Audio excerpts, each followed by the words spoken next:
Mis hermanos, es un enorme placer estar entre ustedes esta noche. Realmente el Señor orquestó las cosas para que esto sucediera porque no estaba en nuestros planes venir a Francia. Esta es la segunda vez que nosotros venimos a París. La primera vez fue hace más de 20 años.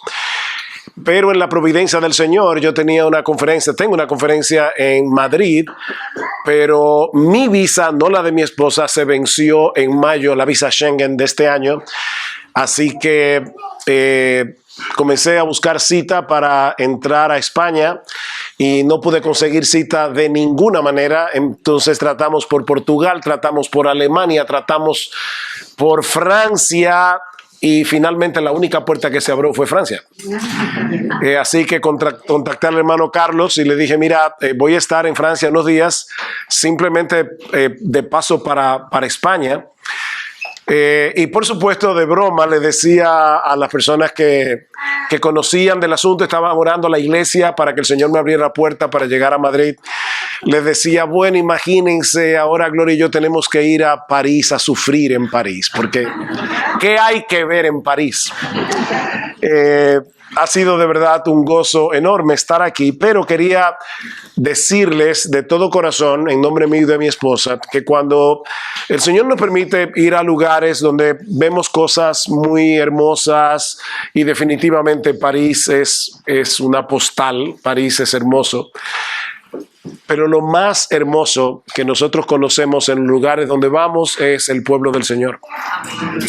Y lo que más disfrutamos, aún viniendo aquí a un sitio como París, la vez pasada pudimos ir al Louvre, pudimos ir al Museo d'Orsay, pudimos ir a Montmartre, a muchísimos sitios, pero esta vez es la única vez que hemos conocido creyentes aquí en París. Y más hispanos, y nosotros amamos nuestra América Latina porque ahí fue donde el Señor nos colocó. Así que, hermanos, de verdad es un enorme gozo estar entre ustedes y oír la historia de cómo el Señor los ha estado guiando como iglesia. Anima nuestro corazón, así que es un placer estar entre ustedes. Eso es lo primero. Lo segundo es que ya ustedes vieron que traje chaqueta. ¿Ven? Ahora me la voy a quitar. Hace demasiado calor. Ya el hermano Carlos me dijo, si te da calor, quítate la chaqueta, así que estoy obedeciendo órdenes pastorales. Bien, hermanos, les pido por favor que abran sus Biblias en Gálatas capítulo 2. Gálatas capítulo 2, pero antes de leer nuestro texto, por favor, permítanme otra vez pedir al Señor la bendición en esta tarde. No porque no confíe en las oraciones anteriores, es porque estamos muy conscientes de nuestra propia debilidad y de la necesidad que tenemos de la obra del Espíritu Santo. Vamos a orar. De nuevo, Señor, nosotros nos acercamos a ti en esta noche y te suplicamos, oh Padre bueno, que tú vengas por medio de tu palabra, que tú desciendas en este lugar con poder, que Jesucristo pueda ser claramente presentado y, como dice tu palabra, que Él es poder de Dios y sabiduría de Dios, que ese poder y esa sabiduría vengan aquí hoy, Señor. Bendice a tu pueblo, y aun si hay personas aquí que no te conocen, te rogamos que los salves esta misma noche, porque te lo pedimos en el precioso nombre de Jesús. Amén y amén. Hermanos, déjenme hacerles una pregunta. ¿De quién depende que nosotros podamos avanzar en nuestra vida cristiana? ¿De quién depende que nosotros seamos más santos? ¿De quién depende que nosotros podamos seguir creciendo en gracia? ¿Eso depende de Cristo o depende de nosotros? Esa es la pregunta.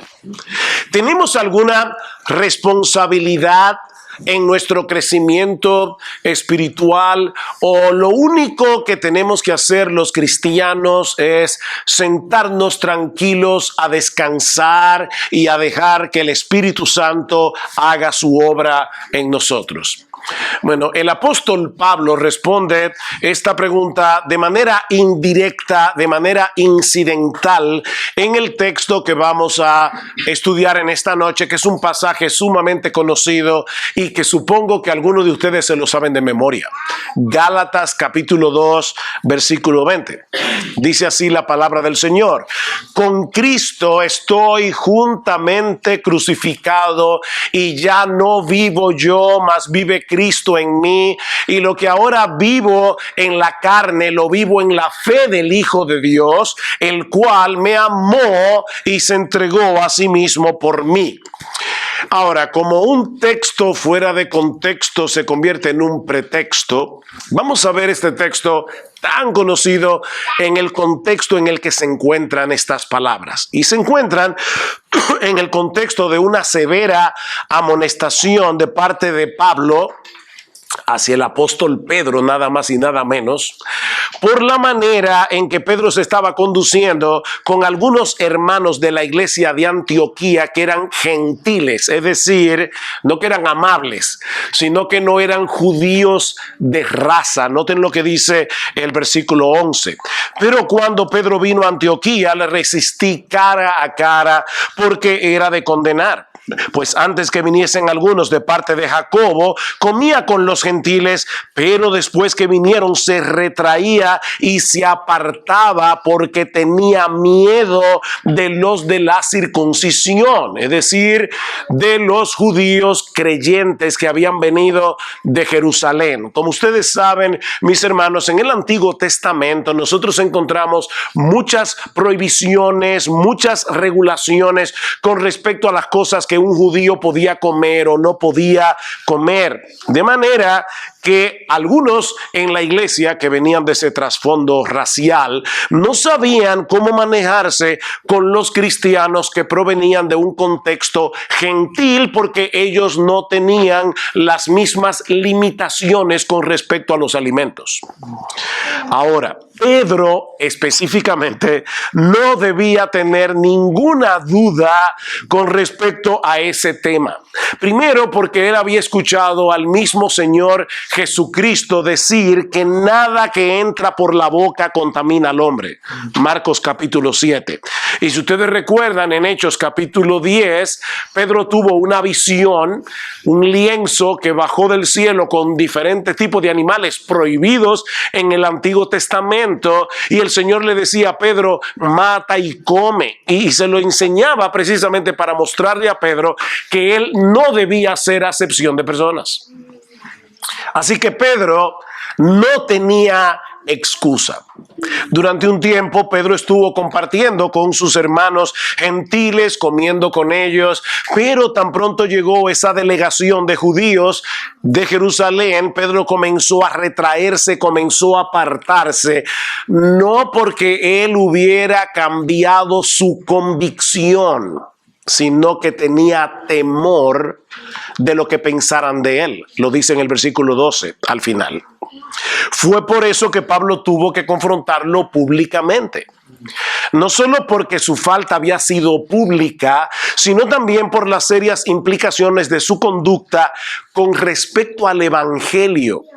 Mis hermanos, cuando es el evangelio lo que está en juego, nosotros no podemos jugar con eso. Noten lo que dice el versículo 13. Y en su simulación participaban también los otros judíos, de tal manera que aún Bernabé fue también arrastrado por la hipocresía de ellos. Pero cuando vi que no andaban rectamente conforme a la verdad del evangelio, dije a Pedro delante de todos: si tú, siendo judío, vives como los gentiles y no como judío, ¿por qué obligas a los gentiles a judaizar?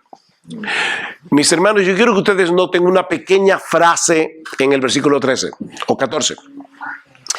Pablo hubiera podido acusar a Pedro de muchas cosas. Hubiera podido acusarlo de tenerle temor a los hombres. Hubiera podido acusarlo de ser un racista. Hubiera podido acusarlo de no haber sido amable con esos creyentes gentiles. De hecho, hubiera podido acusarlo de hipocresía, como dice al final del versículo 13. Pero Pablo sabía que el problema de Pedro era mucho más profundo. Pedro no se estaba comportando, vean el versículo 14 otra vez, no se estaba comportando rectamente conforme a la verdad del evangelio. En otras palabras, el comportamiento de Pedro no era consecuente con el evangelio que él creía, no era consecuente con el evangelio que él predicaba. Mis hermanos, esto es muy sencillo. Si nuestra aceptación delante de Dios no depende de nuestra raza, no depende de lo que comemos o de lo que dejamos de comer, no depende de nuestro esfuerzo en obedecer la ley, sino únicamente depende de la justicia y de la obra redentora de Cristo, de la cual nos apropiamos por medio de la fe, no deberíamos apartarnos de otros creyentes por su origen racial, porque todos nosotros tenemos el mismo estatus espiritual delante de Dios. Todos. Yo no sé si pasa aquí en París, pero a veces hay hermanos de la iglesia que nos dicen, pastor, ¿usted puede orar por mí? Y yo le digo, claro, mi hermano, que voy a orar por ti. Sí, porque las oraciones de ustedes llegan más rápido. No. Cuando el creyente más sencillo de la iglesia que se convirtió ayer ora delante del Señor, su oración llega al cielo igualito que la del pastor, porque todos tenemos el mismo estatus espiritual delante de Dios. Más aún, Pablo quiere hacernos ver que solo podemos vivir para Dios en santidad, en obediencia, cuando descansamos por la fe en la obra de Cristo, en vez de seguir haciendo el esfuerzo de salvarnos por nuestra obediencia a la ley. Vean el versículo 19, el que antecede al 20. Porque yo por la ley soy muerto para la ley, a fin de vivir para Dios. En otras palabras, Pablo está diciendo, y recuerden que Pablo era fariseo, cuando finalmente yo me di cuenta que no podía llenar la medida de obediencia que exige la ley, entonces morí a la ley como medio de salvación y decidí confiar únicamente en Cristo. Y fue entonces, dice Pablo, cuando yo realmente comencé a vivir para Dios. ¿Lo vieron en el texto? Dice, porque yo por la ley soy muerto para la ley a fin de vivir para Dios. Mis hermanos, escuchen esto porque yo sé que no es lo que solemos pensar. Todo el que pretenda ganarse el favor de Dios a través de su obediencia, todo el que pretenda ganarse el favor de Dios, porque yo leo mi Biblia todos los días. Todo el que pretenda ganarse el favor de Dios, porque yo soy fiel yendo a la iglesia cada domingo. Todo el que pretenda ganarse el favor de Dios haciendo buenas obras de cualquier tipo, en realidad no está viviendo para Dios, sino para sí mismo. Esa persona, sin darse cuenta, está alimentando su orgullo religiosamente. Tú ves, yo leo la Biblia todos los días, yo voy a la iglesia todos los domingos. No soy como el hermano fulano, que por cualquier cosa deja de ir. Estoy alimentando el orgullo religiosamente.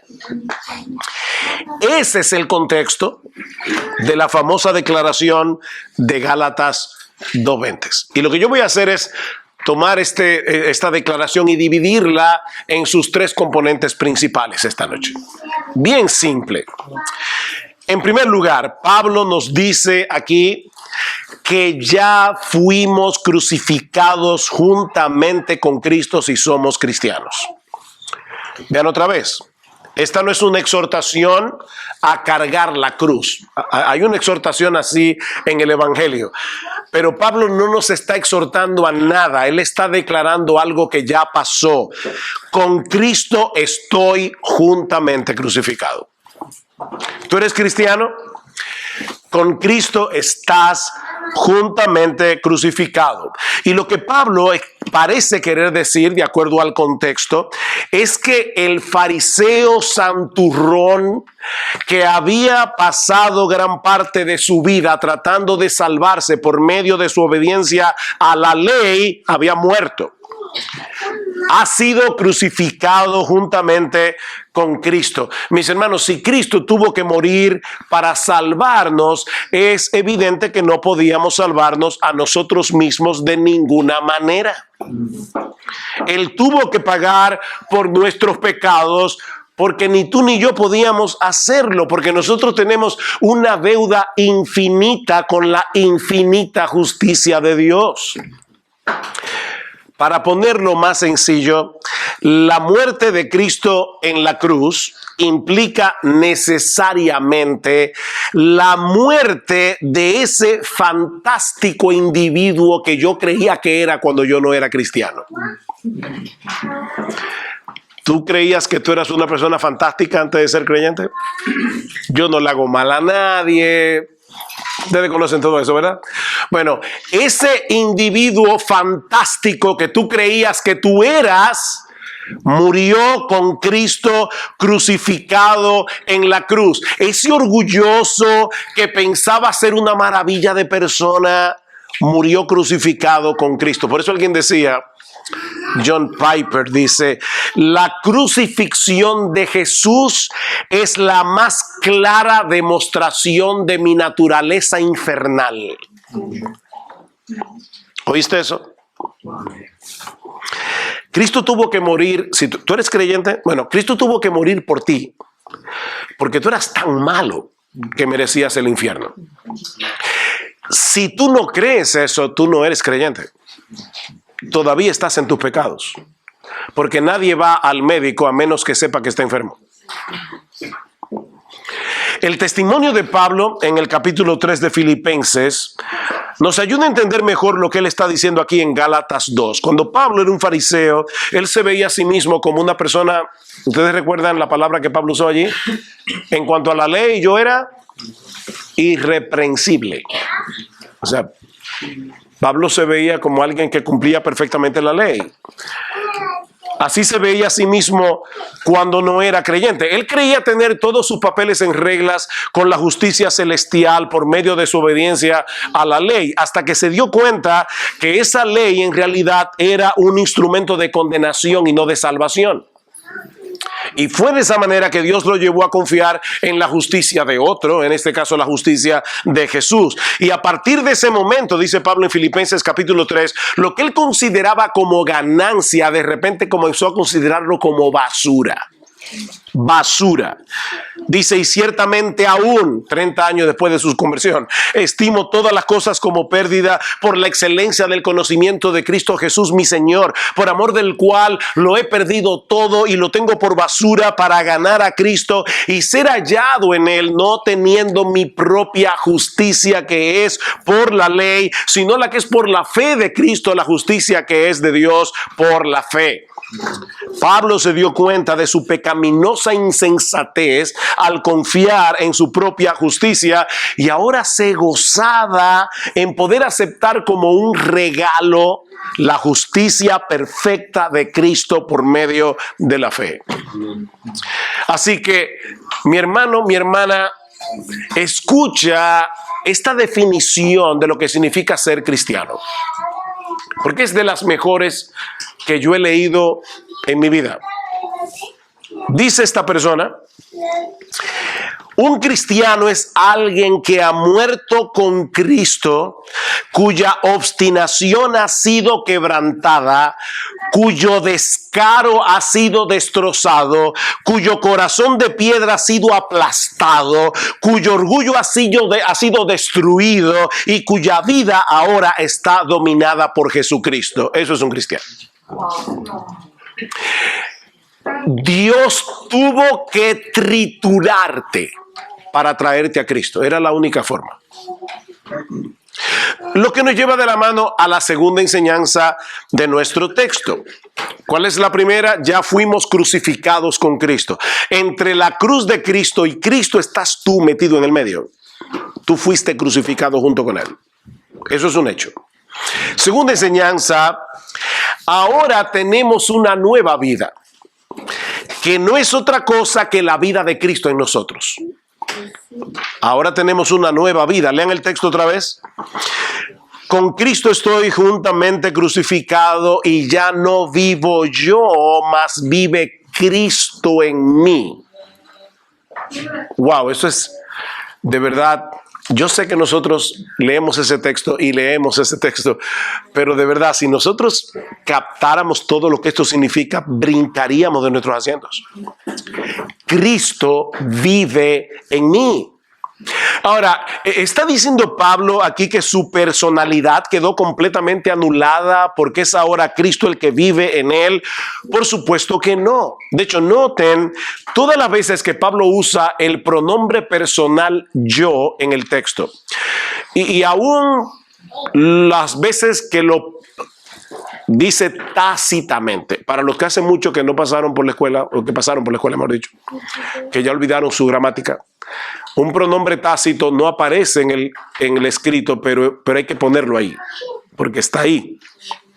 Lo voy a leer como se pudiera leer el texto. Con Cristo estoy yo, juntamente crucificado, y ya no vivo yo, mas vive Cristo en mí, y lo que ahora vivo yo en la carne, lo vivo yo en la fe del Hijo de Dios, el cual me amó a mí y se entregó a sí mismo por mí. Pablo se señala a sí mismo 7 veces en el versículo. ¿Se dieron cuenta? Aquí aparecen 4 yo, un me y 2 mí. Yo. Así que Pablo no está diciendo que su vida desapareció ahora que él era cristiano. No. Lo que él está diciendo, mis hermanos, es que ahora él vive una nueva vida que depende completamente de la justicia de Cristo y no de la suya propia. En lo que a Dios se refiere, mi hermano, mi hermana, tu yo pecador no existe. Recuerda que fue crucificado con Cristo. Vamos a suponer que tú eras un santurrón como Pablo. Tal vez tú eras católico y hacías buenas obras y tratabas de no hacerle mal a nadie, y ibas a misa casi todos los días, etcétera, etcétera. O tal vez tú fuiste todo lo contrario. Una persona completamente perdida, una persona que vivió una vida perversa en muchísimos pecados y de allí el Señor te rescató. Bueno, sea que tú hayas sido un santurrón, sea que tú hayas sido un depravado, la enseñanza de este texto se aplica a ti, a todos nosotros, y gloria a Dios por eso, porque eso quiere decir que esa persona pecadora que cometió todos esos pecados, todas esas blasfemias contra Dios, ya no existe. Ya murió. Fue crucificada juntamente con Cristo. Eso quiere decir, mis hermanos, que la deuda que tú y yo teníamos con la justicia de Dios fue cancelada. Porque el que hizo todas esas cosas está muerto para Dios. Mira, déjame hacer un ejercicio incómodo esta noche. Yo quiero que tú allí en tu asiento pienses en el pecado más vergonzoso que tú cometiste cuando tú no eras creyente. El que tú no quisieras que nosotros proyectáramos ahora en esta pantalla. El más vergonzoso. ¿Sabes qué? La persona pecadora que cometió ese pecado está muerta. Está muerta, enterrada. Fue crucificada juntamente con Cristo. Si tú eres cristiano, esa deuda ya fue pagada. Cristo la pagó cuando dijo consumado es. Pero no solo eso, no solo eso.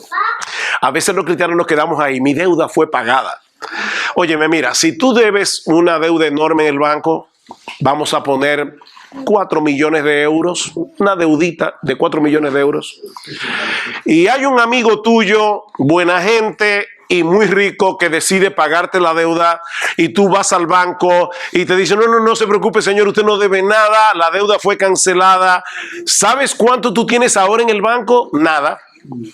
O sea, tú no tienes deuda, pero tú no tienes nada. Tu cuenta está en cero. Con Cristo, no solamente la deuda está pagada, es que Él puso en nuestra cuenta su justicia perfecta en el momento en que nosotros creímos en Él. Así que en cuanto a lo que refiere al banco del cielo, tu cuenta no está en rojo porque ya tu deuda fue pagada, pero tampoco está en cero. Porque la justicia de Jesús fue puesta en tu cuenta por medio de la fe. De tal manera que ahora cuando Dios te ve, no te ve a ti, ve a Jesús y tu vida escondida en Él. Como dice Pablo en Colosenses capítulo 3. Amén. Juan Bunyan, el autor del Progreso del Peregrino, lo ilustra de esta manera. Me encantan las ilustraciones de Bunyan. Él dice, es como si cada creyente poseyera un espejo mágico. En una de sus caras es simplemente un espejo regular. Si nos miramos a nosotros mismos en esa cara del espejo, nos vemos tal cual somos, con manchas, verrugas y todo arrugados. Sobre todo los más viejitos, ¿verdad? Pero en el otro lado del espejo está la imagen del propio Hijo de Dios. Y cuando Dios nos mira, Él nos ve desde el lado donde está plasmada la imagen de su propio Hijo. Así que Él no te ve a ti. Él ve a Jesús. Y te ve tan perfecto como Jesús. Así es como Dios te ve. Amén. ¿Tú crees eso? Porque mira, de verdad, esa es una enseñanza bíblica que es anti-intuitiva. O sea, nosotros se nos hace difícil entender cómo es que Dios nos ve. Pero Dios nos ve a través de su Hijo. Pero todavía hay algo más envuelto en esta expresión.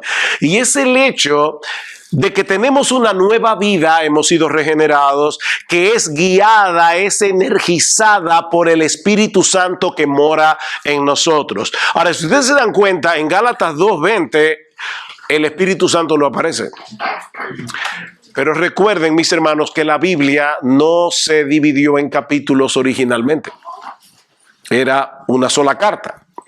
Y si tú sigues leyendo la carta a los Gálatas, ¿con qué te vas a encontrar inmediatamente después de esta declaración de Pablo en Gálatas 2:20? En el capítulo 3, Pablo dice, oh Gálatas insensatos, ¿quién os fascinó para no obedecer a la verdad? A vosotros, ante cuyos ojos Jesucristo fue ya presentado claramente entre vosotros como crucificado. Y ahora escuchen, esto solo quiero saber de vosotros. ¿Recibisteis el Espíritu por las obras de la ley o por el oír con fe? Con Cristo estoy juntamente crucificado y ya no vivo yo, mas vive Cristo en mí. ¿Cómo es que ahora Cristo vive en mí? Por medio del Espíritu de Cristo que ha hecho morada en mí. Así que aunque en Gálatas 2:20 no menciona específicamente al Espíritu Santo, es obvio por el contexto que cuando Pablo dice Cristo vive en mí es porque el Espíritu de Cristo vive en mí. El Espíritu Santo. Así que todavía tenemos un yo, pero es un nuevo yo en el que mora el Espíritu de Cristo. O sea, cuando yo pienso, soy yo el que piensa, y cuando tomo una decisión, soy yo el que toma la decisión. Por eso Pablo dice, lo que ahora vivo en la carne, y no piensen en carne allí como algo pecaminoso. La palabra carne en este caso es lo que ahora vivo en este cuerpo de carne o en esta existencia terrenal que ha pasado por un proceso de regeneración. Así que soy yo el que vive en este cuerpo de carne, pero estoy viviendo una nueva vida. Cristo vive en mí por su Espíritu, de manera que ahora yo puedo vivir para Dios. Es lo mismo que dice Pablo en Romanos capítulo 7, versículo 4. Antes de leer el texto, y este pasaje es muy importante para la vida cristiana, Pablo hace una ilustración para mostrarnos cómo es que antes estábamos bajo la ley, es decir, bajo la obligación de cumplir la ley, pero no podíamos cumplirla, y ahora que estamos en Cristo. Y para hacer esa ilustración, Pablo habla de una mujer casada, que está casada obviamente con la ley. Y ahora yo quiero ilustrarles esa ilustración. Imagínate, sobre todo las mujeres que están aquí, que tú estás casada, mi hermana, con un hombre perfecto. Perfecto. Perfecto. Él nunca comete errores, nunca se equivoca, es perfecto. El único problemita de este hombre es que él espera que tú seas tan perfecta como él.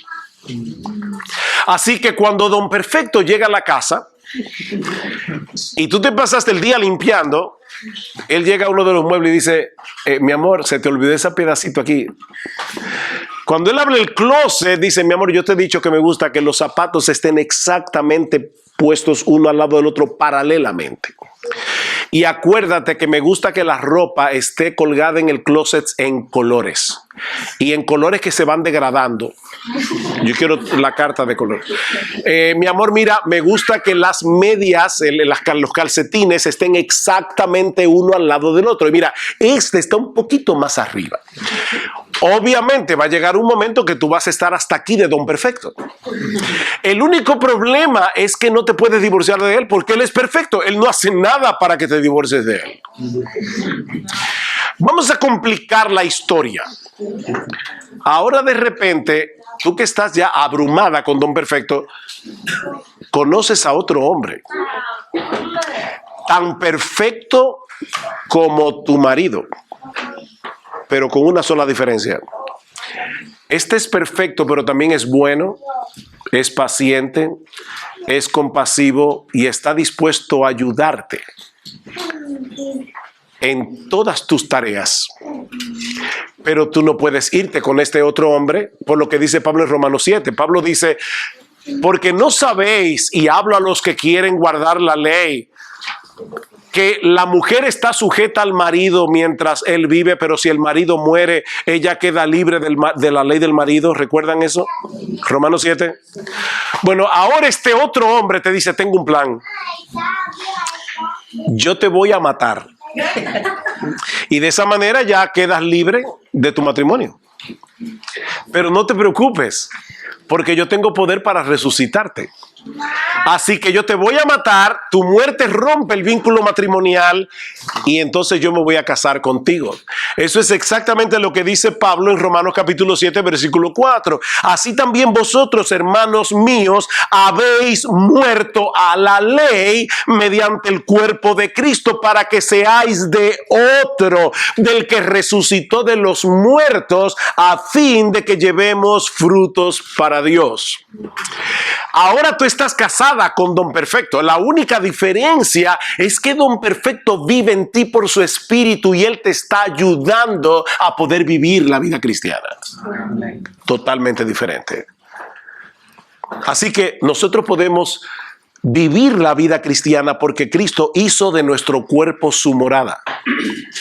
Gálatas capítulo 4 versículo 6 dice el apóstol Pablo, y por cuanto sois hijos, Dios envió a vuestros corazones el espíritu de su Hijo, el cual clama Abba, Padre. El espíritu del Hijo vive en nosotros. Mis hermanos, ¿qué es lo que nos mueve a venir a Dios con la confianza de un hijo cuando estamos en medio de una dificultad? Y creyendo de verdad que el Señor nos está escuchando.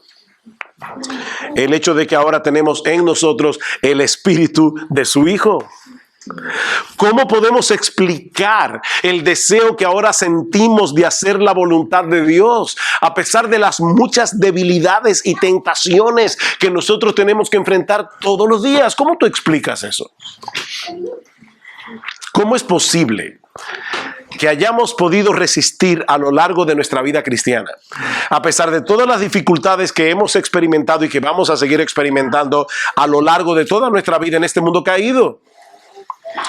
¿Por qué todavía tú sientes vergüenza cuando pecas? ¿Por qué? Y eres guiado al arrepentimiento en vez de quedarte atrapado en tu pecado. ¿Sabes por qué? Porque Cristo vive en ti, por su Espíritu. Eso fue lo que el Señor le prometió a sus discípulos en Juan capítulo 14. Y yo rogaré al Padre y os dará otro consolador para que esté con vosotros para siempre. No os dejaré huérfanos, vendré a vosotros en su Espíritu. No somos huérfanos de Dios. Cristo ascendió a los cielos, pero Él mora en nosotros por su Espíritu, animándonos desde adentro a seguir corriendo la carrera. Tú te levantas por la mañana, tú lees tu Biblia por la mañana. ¿Sabes quién te mueve a leer la Biblia? Es el Espíritu de Cristo que mora en ti. Y pastor, ¿y por qué a veces no la leo? Por el pecado que todavía mora en ti. Porque los dos moran en ti. Mora el pecado y mora el Espíritu. Pero el Espíritu te está impulsando a leer la Biblia. No tenemos la capacidad de entender cómo es que el Espíritu de Cristo mora en nosotros, mis hermanos. Eso es algo que escapa por completo a nuestra capacidad de comprensión, pero Dios reveló esa verdad en su palabra. ¿Saben por qué? Para que nosotros lo sepamos y para que podamos encontrar consuelo y esperanza en medio de nuestras luchas. No estamos solos. Ahora, ¿qué implica todo esto para nuestra vida cristiana práctica? O para ponerlo de otra manera, pastor, ¿usted me puede explicar cómo me ayuda esa verdad bíblica cuando yo estoy en plena guerra con mi pecado? Bueno, eso me lleva a la tercera enseñanza de Gálatas 2:20. Y es que esta nueva vida en Cristo que comenzó por la fe debe continuar por la fe. Vean el texto otra vez. Yo necesito que ustedes vean el texto. Con Cristo estoy juntamente crucificado y ya no vivo yo, mas vive Cristo en mí. Y lo que ahora vivo en la carne, en este cuerpo de carne, en esta existencia terrenal, lo vivo en la fe. ¿Ven? No es que simplemente yo me convertí por la fe cuando creí en Cristo hace 5 años, 15 años, en el caso de mi esposo y mío hace 46 años. No, es que todavía vivo por la fe. Es por fe que andamos, no por vista. La vida cristiana es por fe desde que comienza hasta que termina. Ahora, antes de explicar cómo es eso de que yo vivo por la fe, cómo funciona eso, porque yo quiero, hermanos, de verdad, antes de irme de París, estar seguro que esto quedó bien aterrizado y esto se entendió, que nada quedó como muy abstracto, raro. ¿Ustedes se acuerdan la famosa historia de Salomón cuando 2 prostitutas van y le presentan un caso bien difícil? Resulta que las 2 prostitutas, ¿verdad? Cada una de ellas tenía un hijo. Una de ellas a medianoche se da cuenta que sin querer mata a su propio hijo. Y entonces lo que hace es que intercambia a su niño por el niño de la otra. Y cuando ésta se levanta y se da cuenta que el niño está muerto, pero con la luz del sol lo ve y dice, pero este no es mi hijo. Entonces van delante de Salomón. Y las 2 comienzan que el hijo vivo es el mío. La otra no, que el hijo vivo es el mío. ¿Cómo resuelve Salomón este problema? Muy sencillo. Traigan una espada, vamos a partir al niño en 2 y démosle una mitad a cada una. A la prostituta que no era la mamá le pareció muy buena idea. Ella lo vio como una decisión salomónica. Pero a la madre, a la verdadera madre, se le revuelven las entrañas y le dice, no, señor mío, le dice, no, señor, no, rey, no mates al niño, dáselo a ella. Y Salomón entonces le dice a los guardias, no maten al niño, ella es la madre. Ahora bien, la pregunta del siglo, o la pregunta del $1.000.000, que se lo van a pagar los pastores, no yo. La pregunta del $1.000.000, hermanos, ¿fue la reacción de la mujer lo que la convirtió en la mamá del niño? ¿O fue la reacción lo que reveló que ella era la mamá? ¿Cuál de las dos? ¿La reacción la convirtió en la mamá? ¿O precisamente porque ella era la mamá reaccionó de esa manera? Bueno, mis hermanos, lo mismo sucede con la fe y nuestras obras. No somos salvos por nuestras obras, por nuestra obediencia. No es nuestra obediencia, no son nuestras obras las que nos hacen hijos de Dios, sino que porque ya somos hijos de Dios, porque ya fuimos salvos únicamente por la fe, únicamente por gracia, únicamente por Cristo. Ahora queremos y podemos hacer buenas obras. Ahora queremos y podemos obedecer a Dios. Es exactamente lo mismo. Las buenas obras y la obediencia no producen el hecho de que seamos hijos de Dios. Pero porque somos hijos de Dios, por medio de la fe en Jesucristo, ahora andamos en obediencia y haciendo buenas obras. En otras palabras, la fe produce un estilo de vida que es conforme al Evangelio. Creer que Cristo me amó y se entregó a sí mismo por mí debe tener un impacto en todo lo que yo haga con mi vida. Comenzando por el hecho de que yo no trato de hacer lo bueno para ganarme el favor de Dios, sino porque ya fui favorecido por Él por medio de la fe. Recuerdan, yo no vengo a la iglesia para que Dios me bendiga ese día. Yo no leo mi Biblia para que Dios me bendiga ese día. Yo no predico el evangelio para que Dios me bendiga. No, yo vengo a la iglesia, yo leo mi Biblia porque ya fui bendecido. Eso no es lo que dice Pablo en Efesios capítulo 1, versículo 3. Bendito el Dios y Padre de nuestro Señor Jesucristo, que nos bendijo con toda bendición espiritual en los lugares celestiales en Cristo. Ya Él nos bendijo con toda bendición espiritual. Así que descansar por fe en esa realidad nos mueve gozosa y con agradecimiento a vivir para Él y no para nosotros mismos. ¿Qué dice Pablo en 2 Corintios capítulo 5 versículo 14? Dice 2 Corintios 5, 14. Se me fue el texto de la cabeza. Está en Cristo. El amor de Cristo. Ok. Eso es lo malo del jet lag y tener 64 años. El amor de Cristo nos constriñe, dice Pablo. El amor de Cristo nos presiona. Pensando esto, que si uno murió por todos, luego todos murieron y por todos murió, para que los que viven ya no vivan para sí, sino para aquel que murió y resucitó por ellos. Es entender el amor de Cristo por mí lo que me mueve a vivir para Cristo. El amor de Cristo manifestado en la cruz, mis hermanos, es el combustible que pone en movimiento la devoción del cristiano. Ese amor nos energiza para vivir en una gozosa obediencia. Es por esa fe que tenemos la certeza de que el pecado ya no puede gobernarnos a su antojo, porque fuimos librados de su dominio. No de su presencia, pero sí de su dominio. Y yo te pregunto, ¿tú crees eso? O sea, ¿tú crees que Cristo te liberó de la esclavitud del pecado? El pecado sigue siendo un enemigo y vive adentro de ti, pero no te domina, no te gobierna.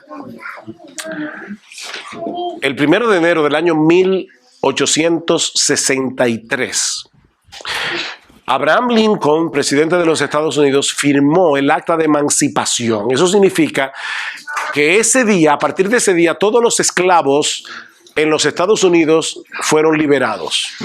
Ahora, yo le voy a hacer una pregunta. ¿Ustedes creen que ya el 2 de enero, cuando uno de esos amos le daba una orden a uno de esos esclavos, reaccionaban como hombres libres? Se habían pasado toda la vida como esclavos. Y aunque había un acta de emancipación, todavía sentían el peso de la voz del amo. Bueno, lo que pasa con nosotros, mis amados hermanos, es que Cristo hace 2000 años, cuando dijo consumado es, firmó el acta de emancipación, de tu liberación de la esclavitud del pecado. Cuando tú creíste en Él, esa acta de emancipación quedó en vigor. Ya tú no eres esclavo, ya tú no eres esclava del pecado. Pero cuando la voz de tu antiguo amo te dice, haz esto, tú sientes una presión interna muy fuerte. Y a veces te da la impresión de que tú no vas a poder con ese pecado. Porque te sientes esclavo otra vez. Pero no eres esclavo. Tú puedes decir que no. Por la fe, yo fui librado de la esclavitud. Por la fe lo creo. Es por fe que nosotros podemos perdonar como Cristo nos perdonó. Albergar amargura y resentimiento es no andar conforme a la verdad del Evangelio, como acusó Pablo a Pedro en Antioquía. Cuando se te hace difícil perdonar, o te das cuenta de que estás almacenando amargura en tu corazón, es porque no te estás viendo a ti mismo a la luz del Evangelio. Pastor, es que usted no sabe lo que él me hizo. Mira, yo no sé lo que él o ella te hizo, pero estoy seguro de una cosa. Eso que te hicieron no es peor de todo lo que tú has hecho contra los mandamientos de Dios a lo largo de toda tu vida. Y Dios te sigue perdonando todos los días. Entonces, si tú no puedes perdonar, en realidad es que tú no quieres perdonar. Tú no estás siendo coherente con el Evangelio. Tú no estás creyendo de nuevo lo que Cristo hizo por ti cuando perdonó todos tus pecados. Tu resentimiento, mi hermano, mi hermana, es una negación de lo que Dios hizo por ti de pura gracia, por medio de la fe. Y lo mismo podemos decir de un montón de pecados. Por ejemplo, una pregunta. ¿Te encuentras a menudo criticando a los demás? Piénsalo. ¿Sabes que eso es una negación del Evangelio? Porque eso quiere decir que no te estás viendo a ti mismo ni a los demás a la luz de lo que el Evangelio hizo por nosotros. El Evangelio nos dice que todos somos igualmente merecedores del infierno. Mira, si tú tal vez mereces estar en el piso de más arriba en el infierno, todavía estás en el infierno. Y eso es lo que todos merecemos aquí. Tú y yo merecemos estar en el infierno. Todos igualmente también tenemos la justicia perfecta de Cristo puesta en nuestra cuenta. Es por fe que ahora podemos dedicarnos a servir a otros, movido por la gratitud de lo que Cristo hizo por nosotros de pura gracia. El Evangelio debe movernos a servirnos unos a otros. ¿Qué dice Pablo? Porque ya conocéis la gracia de nuestro Señor Jesucristo, que por amor a vosotros se hizo pobre, siendo rico, para que vosotros con su pobreza fueseis enriquecidos. Y así yo pudiera multiplicar los ejemplos para demostrar que todo lo que hace el cristiano y que tiene verdadero valor delante de Dios, lo hace movido por la fe. Todo. Es que tú crees, y como crees lo que el Evangelio dice de ti, eso te mueve a actuar, te mueve a obedecer, te mueve a servir, te mueve a perdonar. Déjame hacerte una pregunta a los cristianos que están aquí. ¿Por qué tú te congregas los domingos? ¿Lo haces por mera costumbre? ¿O lo haces porque tú crees que tu Salvador te ha convocado a congregarte en su presencia para adorarle juntamente con su pueblo y ser ministrado por medio de su palabra? Cristo te convocó. ¿Qué es lo que te mueve a escuchar con atención al predicador cada domingo? ¿Qué te mueve? Es porque él está predicando la palabra de Dios y porque tú sabes que Dios obrará en tu vida por medio de esa palabra predicada que es viva y eficaz. El Espíritu Santo, de hecho ahora mismo, se está paseando entre nosotros y está aplicando la palabra en el corazón de cada uno conforme a la necesidad de cada uno. ¿Cuánta gente ha venido por primera vez a la iglesia? Eso pasa en nuestra iglesia cada rato. Y la persona invitada le dice, tú hablaste de mí con el pastor. No, y uno no sabe nada, pero es que el Espíritu Santo está tomando la prédica y le está aplicando a ti, a ti, a ti. Y cada uno tiene una necesidad diferente. Impresionante. Es por fe que andamos, hermanos, no es por vista. Por fe venimos a la iglesia, por fe escuchamos la palabra, por fe leemos la Biblia, por fe luchamos con el pecado, por fe perdonamos, por fe servimos. Es por fe, es movido por la fe, es por fe que confiamos en las promesas de Dios. Es por fe que aguardamos su venida. Y que tenemos la completa certeza, como dice Pablo en Romanos 8:18, de que las aflicciones del tiempo presente no son comparables con la gloria venidera que en nosotros ha de manifestarse. Tú tienes una aflicción y dices, pero yo sé que la gloria que me espera es 1000 veces mayor que esta aflicción. Es por fe. Volviendo entonces a la pregunta del principio, ¿de quién depende que avancemos en nuestra vida cristiana? ¿De Cristo o de nosotros?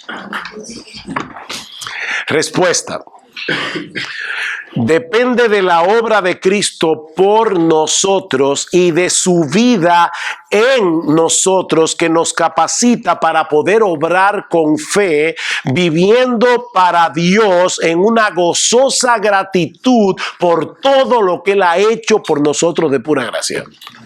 Esa es la respuesta. Nuestro nuevo yo está vivo en Cristo. Ese nuevo yo, como bien ha dicho alguien, esta cita me encanta, ya no es un yo que anhela la autosuficiencia o la autoconfianza o la autodirección o la autoexaltación. El nuevo yo aparta la mirada de sí mismo y confía en el Hijo de Dios, cuyo amor y poder fueron probados en el Calvario, dice este autor. Y sigue diciendo, desde el momento en que te despiertas por la mañana hasta el momento en que te duermes por la noche, el nuevo yo de la fe se desespera de sí mismo y huye hacia Cristo en busca de protección y motivación, coraje, dirección y capacidad para caminar en gozo y paz y justicia. El yo se desespera de sí mismo. ¿A ti nunca te ha pasado que te miras en el espejo y no te aguantas, no te soportas? A mí me ha pasado muchas veces que yo no soporto al que estoy mirando en el espejo, pero ese yo huye hacia Cristo y dice, Señor, yo no puedo. Desde que comienza el día, yo no puedo. Y por eso estoy acudiendo a ti. Hace muchos años aprendí un acróstico que me ha servido de mucho y probablemente si ustedes me han oído predicar, lo han oído antes. No es que me tengo Alzheimer, es que no encuentro uno mejor, así que con este acróstico vivo. Y es el acróstico ROCA. Este acróstico te enseña 5 cosas. Primero, reconoce. Reconoce que tú no puedes. Reconoce que tú no puedes luchar con el pecado. Reconoce que tú no puedes resistir la tentación. Reconoce que tú no puedes obedecer al Señor. Reconoce que tú no puedes vivir la vida cristiana. Reconócelo. Ora. Porque lo reconozco. Digo, Señor, yo sé que yo no puedo. pero hoy me toca correr una carrera y por lo tanto yo quiero correr bien y por eso te estoy pidiendo a ti que me ayudes. Yo no puedo. Reconoce, ora, cree o confía si quieres. Señor, yo sé que tú no mientes y tú has prometido estar con nosotros todos los días hasta el fin del mundo. Actúa. Precisamente porque yo sé que no puedo, pero que todo lo puedo en Cristo que me fortalece. Yo voy a hacer lo que tengo que hacer. Madres, ustedes se levantan por la mañana y se imaginan todo lo que tienen que hacer durante el día en la casa o enseñando a los niños y todo lo demás. Y si yo hoy no puedo. Ni puedo ni quiero. Pero tengo que hacerlo. Bueno, actúa. Mira, haz lo que tienes que hacer descansando en el Espíritu que vive en ti, no en tus propias fuerzas. Y cuando termine el día y tú mires para atrás y digas, wow, gracias Señor porque pude hacer esto, pude luchar contra este pecado, pude leer mi Biblia, pude orar, lo que sea, entonces agradece. Ven, roca. Reconoce, ora, confía, actúa y agradece. Señor, gracias porque no fue este fantástico ser humano el que lo hizo. Yo soy un pecador y la única razón por la que pude hacer lo que hice es porque tú me ayudaste. Eso es la vida cristiana práctica. Es una nueva vida que no anula nuestro yo, no desaparece nuestro yo, pero en la que ese nuevo yo depende del Espíritu de Cristo en todo. ¿Saben para qué? Para que sea Él y no nosotros el que reciba toda la gloria. Toda la gloria. Y si tú estás sin Cristo esta noche, tú no te has arrepentido de tus pecados, tú todavía no has confiado en el Señor, tú todavía no te has entregado al Señor, todavía tal vez estás tratando de ganarte la salvación por tu esfuerzo personal, por tus buenas obras. Escucha lo que sigue diciendo Pablo en el versículo 21. No desecho la gracia de Dios, pues si por la ley fuese la justicia, entonces por demás murió Cristo. En otras palabras, si tú pudieras salvarte por tus buenas obras, Cristo murió de más. La muerte de Cristo fue una tragedia, una tontería. Imagínate que tu casa se está quemando, comienza un incendio. Nos estaban contando los hermanos aquí de un incendio que vivieron en su casa. Tu casa se está quemando, pero tú pudiste a tiempo agarrar a tus muchachos y salir, y estás en la calle mirando tu casa consumirse en el fuego, y de repente llega una persona y dice: no te preocupes que yo te amo tanto que estoy dispuesto a morir por ti, y se arroja la llama y se muere quemado. Eso es una locura porque ya tú estabas salvo antes de que él se tirara al fuego. Ahora, vamos a imaginarnos que no, que tú estás adentro de la casa, se está quemando, todo alrededor está encendido en fuego, pero tú escuchas desde adentro de tu casa, en medio del fuego, la voz de un amigo que te dice: no te preocupes, tranquilo, yo voy a entrar a buscarte. Y esa persona atraviesa por el fuego, se convierte en un escudo humano, te protege y te saca afuera, pero él recibe quemadura de 3er grado y muere. ¿No te quedaría la menor duda de que ese amigo realmente te amaba? Bueno, eso fue lo que hizo Cristo. Cristo entró al infierno por ti. Él recibió la ira de Dios que tú y yo merecíamos eternamente. Él la sufrió en el Calvario. Él entró en esa casa de fuego y te sacó a salvación. La única diferencia es que Él no se quedó muerto. Él resucitó al 3er día. Y ahora, sobre la base de esa obra de salvación, a los que están aquí sin Cristo, el Evangelio ofrece perdón y vida eterna solo por gracia, solo por Cristo, solo por medio de la fe.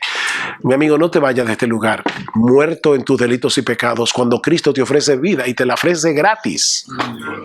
Ven a Cristo y ven ahora. Reconoce que eres pecador, reconoce que mereces la condenación del infierno, pero mira a Cristo muriendo en la cruz por pecadores. Confía en Él y serás salvo. De tal manera amó Dios al mundo que dio a su Hijo unigénito para que todo aquel que en Él cree no se pierda, mas tenga vida eterna. No esperes más. Ven a Cristo y ven ahora. Y tendrás de pura gracia el don de la vida eterna y el perdón de todos tus pecados únicamente por causa de Él, únicamente por causa de Él. Vamos a orar. Padre, nosotros queremos darte muchas gracias por habernos dado una nueva oportunidad de predicar tu palabra, de recordar el Evangelio, Señor. Estas son verdaderas buenas nuevas. Buenas nuevas para el cristiano al recordar que fue libertado de la esclavitud, al recordar que fue perdonado, al recordar que ya el Espíritu de Cristo mora en él. Buena nueva para aquel que no te conoce, que hoy, Señor, puede encontrar salvación únicamente por medio de la fe. Obra por tu palabra, Señor, porque te lo pedimos en el precioso nombre de Jesús. Amén.